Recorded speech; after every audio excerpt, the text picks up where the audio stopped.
नमस्कार दोस्तों, मैं advocate Vishnudhari Singh Vishnudhari Singh legal channel में आप सभी दर्शकों का स्वागत करता हूं।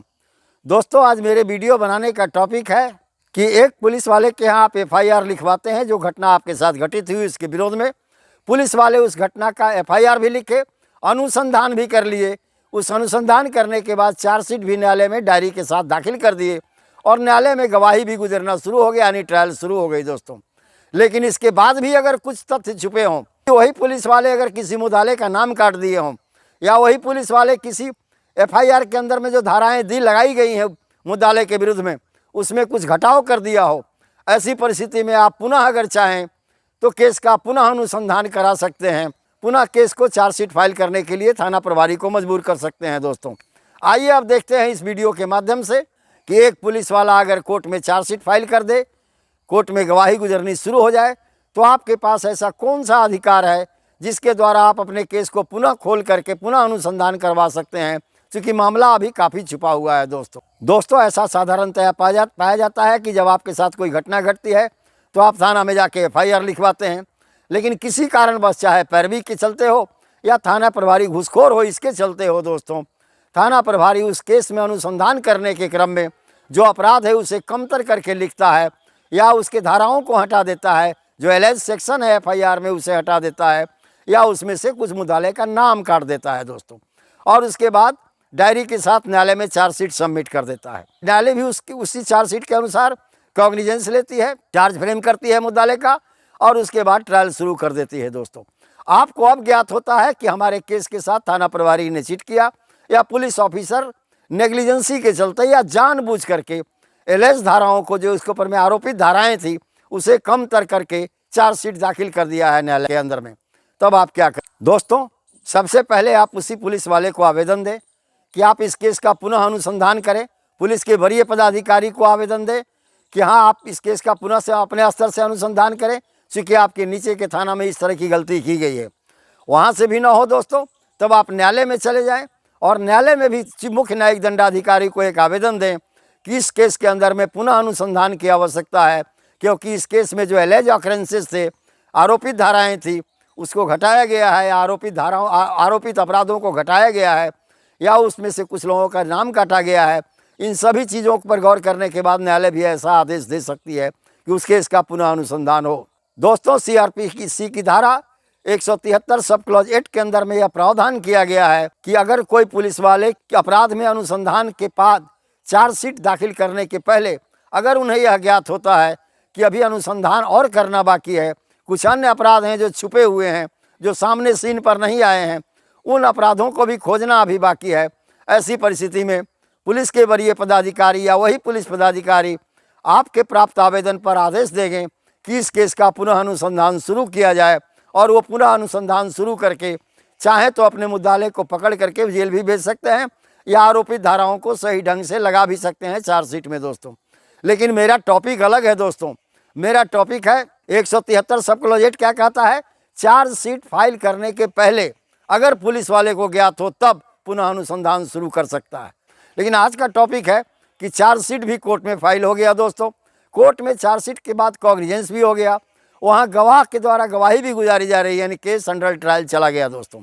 अब फिर आपको पता लगा कि इसमें फलाना अपराध तो छूट गया या फलाना अपराधी भी छूट गया, तब आप कैसे करें दोस्तों? तो आइए इसे हम ऑनरेबल सुप्रीम कोर्ट और हाई कोर्ट के जजमेंट से समझते हैं कि इस बिंदु पर ऑनरेबल हाई कोर्ट और सुप्रीम कोर्ट क्या कहता है। दोस्तों, इस बिंदु पर ऑनरेबल इलाहाबाद हाई कोर्ट अपने केस में एक निर्णय सुनाते हुए कहा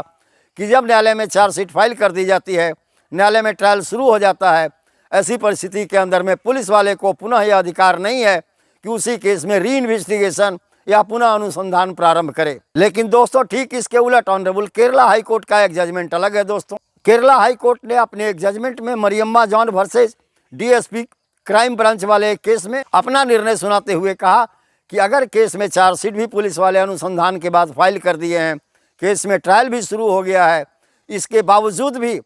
अगर पार्टी चाहे, अगर पक्षकार चाहे या अगर सूचक चाहे कि इस केस में कुछ अपराध छुपे हुए हैं, उसे भी डिटेक्ट करके इन्वेस्टिगेट करके निकालना जरूरी है। ऐसी परिस्थिति में न्यायालय में आवेदन दें और न्यायालय के परमिशन से ही पुलिस वाले उस केस में पुनः अनुसंधान जारी कर सकते और अपने द्वारा दाखिल किए गए चार्जशीट को पुनः वापस भी मंगा सकते हैं दोस्तों। तो दोस्तों इस तरह आप देख रहे होंगे कि दो हाई कोर्ट का दो कंट्राडिक्टरी जजमेंट आपके समक्ष आया। आप तो कहेंगे कि सर ये अच्छा है या वो अच्छा है या दोनों खराब है। तब इस मुद्दे पर ऑनरेबल सुप्रीम कोर्ट क्या कहता है, चूँकि सुप्रीम कोर्ट का जजमेंट जो होता है दोस्तों वो ऑथेंटिकेटिव होता है, वो सभी हाई कोर्ट के जजमेंट के ऊपर भारी पड़ता है और उसके जजमेंट को मानने के लिए हमारी सरकार भी बाध्य है। आम पुलिस वाले का कहना ही क्या। केस का टाइटल है दोस्तों, ऑनरेबल सुप्रीम कोर्ट में यह केस गया था। केस का टाइटल है दोस्तों Rama Chaudhary versus state of UP, AIR 2008 का, यानी 2008 में इस पर जजमेंट ऑनरेबल सुप्रीम कोर्ट ने दिया था दोस्तों। ये 2308 नंबर पेज में है सुप्रीम कोर्ट केसेज में। इस केस में अपना निर्णय सुनाते हुए ऑनरेबल सुप्रीम कोर्ट ने कहा कि अगर कोई अनुसंधान करने के बाद चार्जशीट पुलिस के द्वारा न्यायालय में दाखिल कर दी जाती है, चार्जशीट के आधार पर न्यायालय कॉग्निजेंस लेकर ट्रायल शुरू कर देता है, इसके बावजूद भी अगर पक्षकार को लगे कि इस केस में पुनः अनुसंधान करना अभी बाकी है, क्योंकि बहुत सारे अपराध अभी छुपे हुए हैं, ऐसी परिस्थिति में न्यायालय में पक्षकार आवेदन देगा और न्यायाधीश महोदय एक अनुमति पत्र देंगे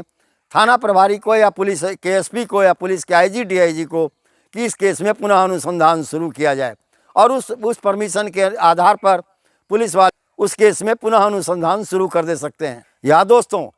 इसमें पुलिस को भी अधिकार ऑनरेबल सुप्रीम कोर्ट ने दिया है कि अगर पुलिस वाले को भी अज्ञात हो जाए कि इस अपराध में और आगे अनुसंधान होना बाकी है, कुछ और ऐसे अपराध हैं जो छुपे हुए हैं जिसे हम सब्सिडरी ऑफेंसेस कहते हैं दोस्तों, उसे हमें डिटेक्ट करके बाहर निकालना जरूरी है। ऐसी परिस्थिति में वो पुलिस वाले न्यायालय के अंदर में एक आवेदन फाइल करेंगे कि हमारा चार्जशीट और हमारा केस डायरी वापस कर दिया जाए, क्योंकि इस केस के अंदर में अभी और अनुसंधान बाकी है, हमें आगे अनुसंधान करने की अनुमति दी जाए ताकि जो छुपे हुए अपराध हैं उसे हम बाहर ला सकें। दोस्तों पुलिस वाले के इस आवेदन पर भी साधारणतया न्यायालय अनुमति दे ही देती है। दोस्तों इस प्रकार आप समझ गए होंगे कि अगर आपके केस में पुलिस वाले चार्जशीट भी फाइल कर दिए, केस का कोर्ट में ट्रायल भी हो गया, ट्रायल के किसी भी प्रोसीडिंग के दरमियान अगर आपको ऐसा लगता है अपराध के अनुसंधान में कुछ त्रुटि रह गई है या अपराध में किसी व्यक्ति का अननेसेसरी नाम काट दिया गया है या अननेसेसरी किन्हीं एलएच धाराओं को हटा दिया गया है, ऐसी परिस्थिति में आप न्यायालय से भी परमिशन ले सकते हैं, पुलिस वाले के यहाँ भी आवेदन दे सकते हैं, पुलिस के वरीय पदाधिकारी भी आदेश दे सकते हैं कि इस केस का पुनः अनुसंधान अनिवार्य है, पुनः अनुसंधान किया जाए। तो धन्यवाद दोस्तों, अब आप समझ गए होंगे कि आज के टॉपिक का उत्तर क्या है। यहीं पर मेरा वीडियो संपन्न हुआ। अब विशेष अगले वीडियो में, अगर मेरा यह वीडियो आपको पसंद आए तो आप इसे लाइक करें, सब्सक्राइब करें, अपने साथियों को शेयर करें। धन्यवाद।